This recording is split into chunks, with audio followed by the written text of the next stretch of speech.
Čeprav tle se mi zdi, da ta mindshift je v tem, ne, torej mi zdaj en del vsebine, ko jo postavljamo, je narejena izključno za bote. Torej, sam ta trafik bo šel po manjku zdaj počas še bolj gor. ja, sam noben ne klika tistih citatov v resnici, ne. To je res, ja. Tako kot sva rekla, torej, da je HubSpot imel to skovanko B2B2C, business to bot to consumer.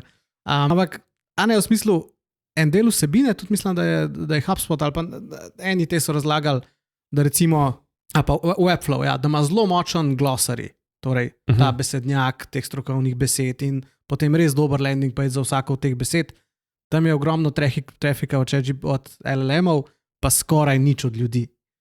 En kup vsebin, sploh te zelo specifičnih, kako zamenjati olje na tem in tem modelu traktorja ali karkoli, torej nekih zelo specifičnih.